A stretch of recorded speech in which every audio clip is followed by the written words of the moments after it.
Assalamu alaikum everyone.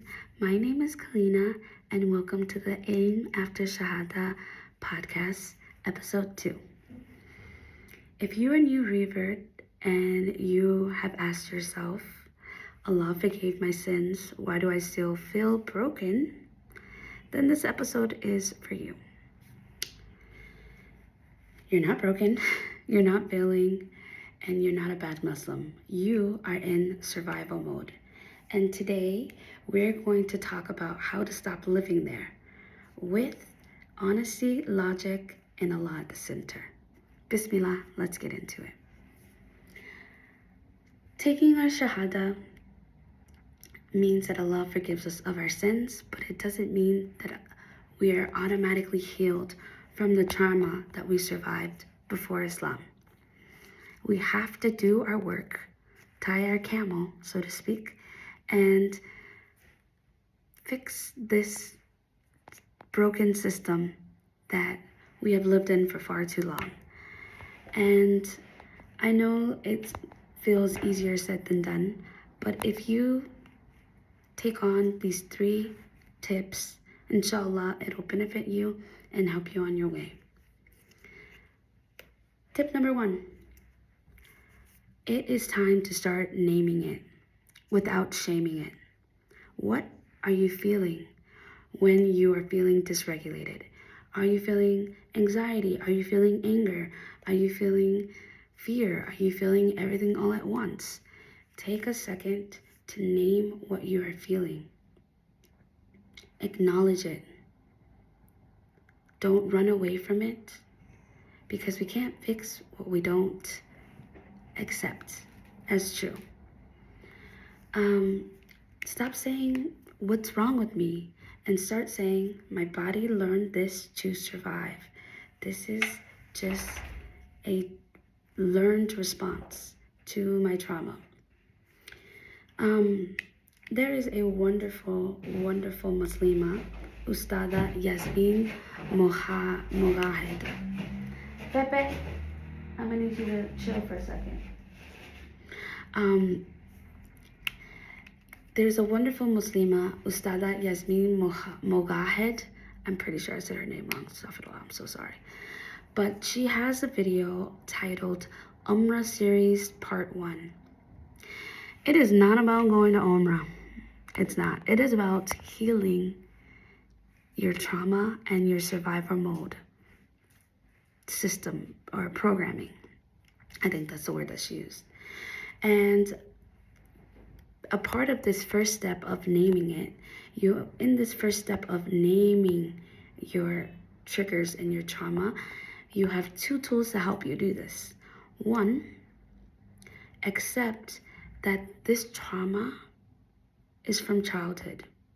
So yes, you're mad, or you think you're reacting to someone that's mad at you, or doing something wrong at work today. But the way you react to someone being mad at you or making a mistake at work was programmed when you were age here, usually in your childhood. At a personal level, I would say about 5. So my 5-year-old self in this survival mode and in this trauma response is reacting in the moment, even though I'm 36. Okay, so for 31 years, my 5-year-old self has decided that when someone makes me feel unsafe, I'm gonna fight them with my words. I'm gonna yell at them. I'm gonna make fun of them.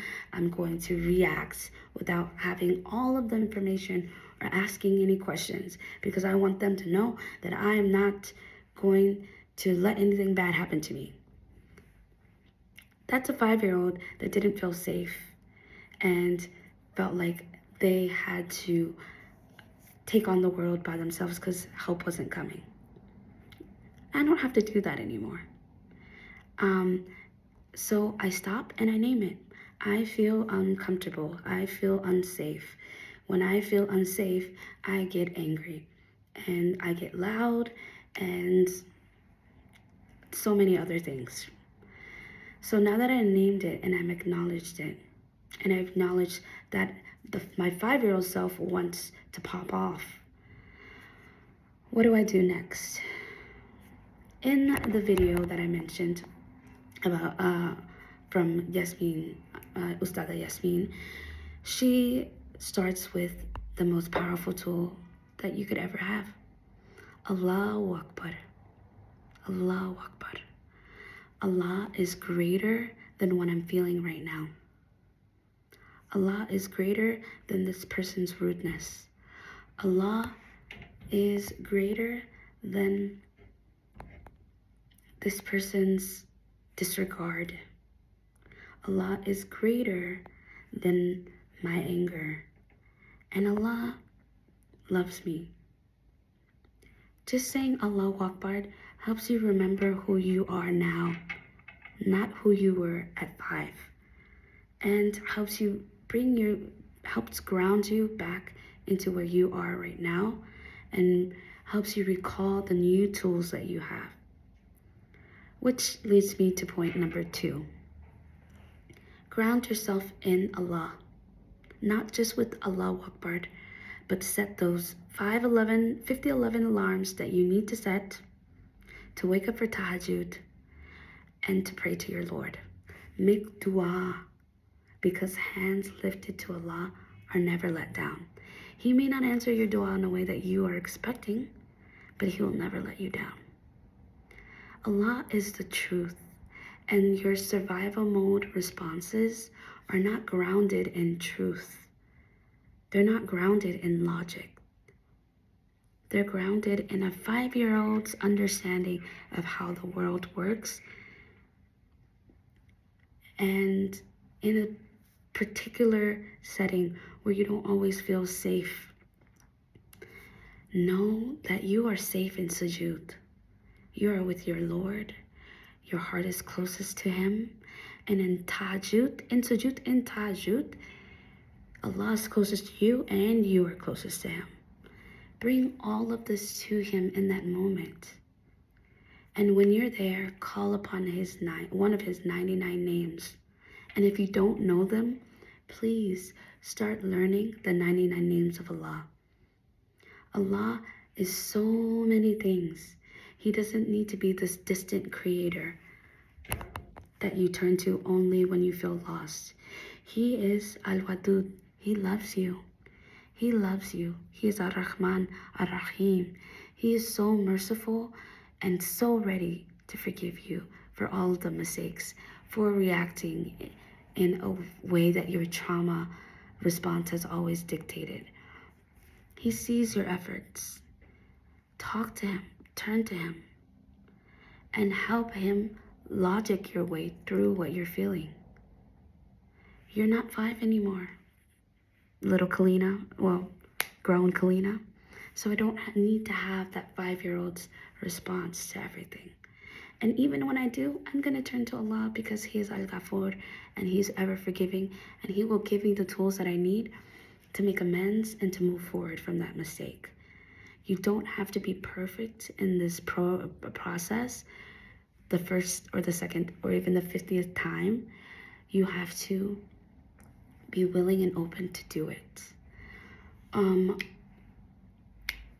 To help you turn to Allah and make dua to Allah, I recommend this book, The Fortress of the Muslim, or Daily Dhikr apps, Adhkar apps. There is a website that I just found called Life with Allah that's very digitally accessible. So I hope you check that out as well. And once you have these tools, the next thing you need to do is number 3, decide. Make the decision to want to move away from this old programming. I know it comes from my childhood trauma. I know as Allah is there to help me. Do I want to help myself? Allama Abu Bakr is a Muslima life and marriage coach. She coached me last year, and she told me this life-changing Affirmation. Enough is a decision, not an amount. Enough is a decision, not an amount. Decide today that you are ready to forgive yourself because Allah has already forgiven you a long time ago, sis, bro. Decide today that you are done punishing yourself because Allah has forgiven you a long time ago, bro. Decide that your 5-year-old or enter whatever age you were traumatized at here needs to retire. You don't need to drive the bus that is my mind anymore. 5-year-old Kalina, I got it from here. We are safe. We are safe. We are safe. And this survivor mode was the best you could do at the time. But you have la ilaha illallah now. You have la hawla wa la quwwata illa billah now. You have Allahu Akbar. Allahu Akbar. Allah is greater than this feeling and wants to give you Jannah. If Allah didn't want to give you Jannah, you wouldn't be guided. You wouldn't have said your Shahada. You are meant to go on this journey. You're going to cry. It's going to hurt. Your body is finally, your soul is going to tell you to stop running from yourself and sit with this uncomfortable feeling that you tuck deep, deep, deep down. I get it. Trust me, I get it. But if you're ready to feel joy and to feel peace and not a fleeting sense of peace, a regulated, continuous state of I'm safe, of I don't have to mirror this person's emotions. They're agitated, I don't have to be. They don't need to take me out of the joy that I'm feeling or the peace that I'm feeling or the calm that I'm feeling. I don't have to do that for them to feel safe or to show up for them and to be a good friend or colleague or parent. I am calm right now because I chose to be calm. I don't need to, my safety and my calmness is not up to them.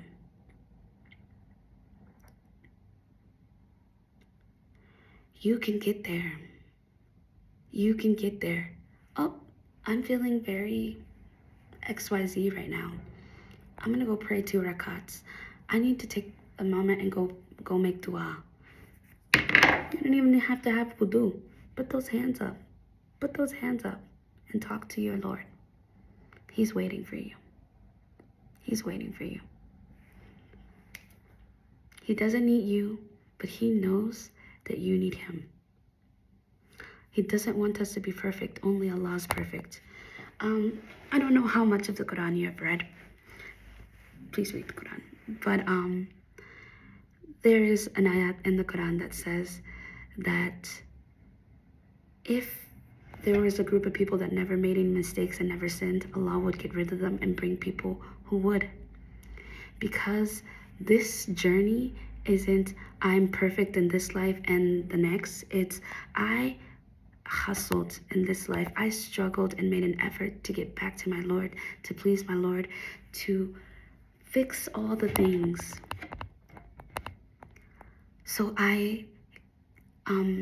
Sheikh Bilal, or I think it's Sheikh Yusuf, one of these amazing internet sheikhs said something super profound. I know being half black, that being the word slave is a little heavy for us, but he said that you need to be a slave to Allah in this life so you can be free in the next.